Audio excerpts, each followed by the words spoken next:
One couldn't help but notice that the outfits were mostly transparent. Well, the collection was meant for powerful women who dare to experiment, love to flaunt their femininity, break the norms, and above all, love to live to the fullest. Embodying such a woman was actress Geeta Basra, who was the showstopper in a beautiful white lehenga choli with embroidered motifs.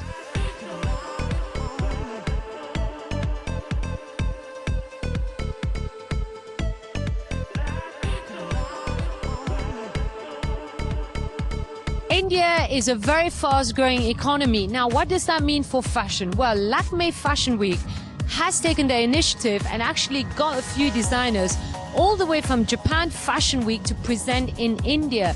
It's a very interesting one from business perspective, but more importantly when it comes to international ties.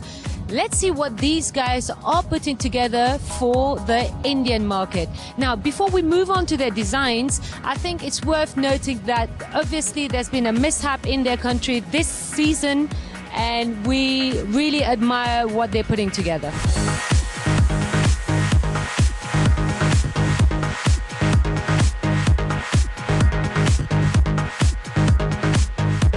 It's a country obsessed with quality and finishing, and that's exactly what the collection was. Well conceived, perfectly finished, and very wearable. All three designers showed stunning designs, structured silhouettes, and a dash of the Orient. It was a highly anticipated show that matched and exceeded all expectations. Motonari owner opened the show. This was his second trip to India, and he had been here before to source local fabric and embellishment for his garments. He said, "It's always warm in India, so I'm bringing my favorite pieces from my spring-summer collections." We got that with neat, structured designs with an amazing eye for detail.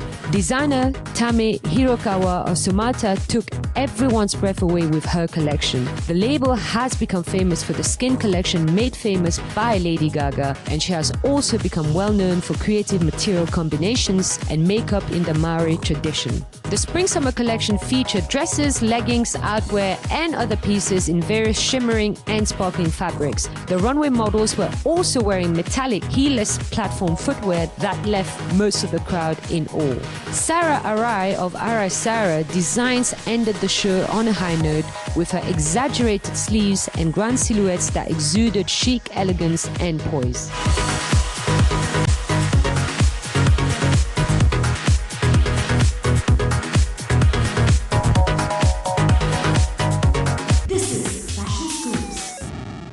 Save Our Tigers initiative continues at Lakme Fashion Week, and we're very, very happy to see that.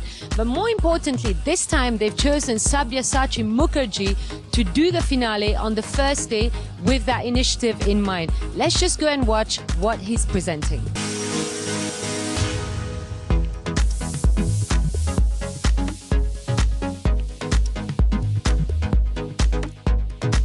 As always, we saw an Indian modernity with a twist in Sabyasachi's show, which was the final show of day one at this edition of the Lakme Fashion Week. The show saw a quirky and boho chic take on life at the Sundarbans and the Royal Bengal Tiger. This time he had some fun with his clothes and presented a collection that moved through the various decades of fashion. There was the fun and freedom of the 1920s, followed by the elegance of the 1930s and the 1940s. There were the touches of the 1970s boho chic and the 1980s daring look. There were skirts and blouses, shirts, bikini tops, play suits with flared hems, palazzos, and even 3 short saris worn over long lush skirts in earthy tones, highlighted with bright colors, a lot of khadi, a lot of hand-based cotton, textured raw silk, and some beautiful French lace. Lakme Fashion Week day one, and it finishes with a bang. We've got the gentleman who's next to me. I don't even need to introduce him because he's done India proud and he keeps on making India proud.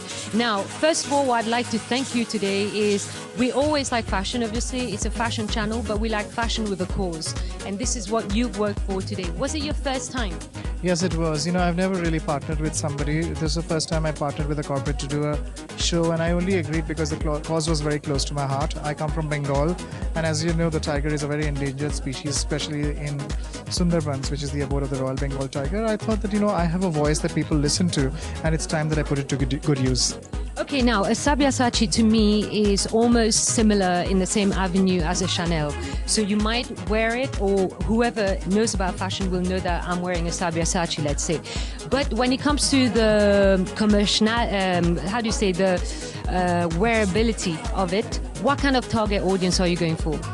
Well, most of the women who buy my clothes are between 25 and 45. I don't really do clothes for very, very young girls.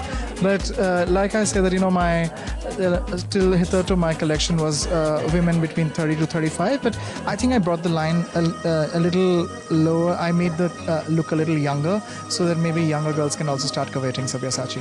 And so for you, where you've reached the level that you are, how do you keep yourself going? What's the secret? Well, the secret is to just stay away from it all, not let people tell you how good you are, and go back and start designing all over again. Excellent. Well, it's been really nice speaking to you, and we'll keep on watching you for more fashion ideas. Thank you. Thanks. Thank you.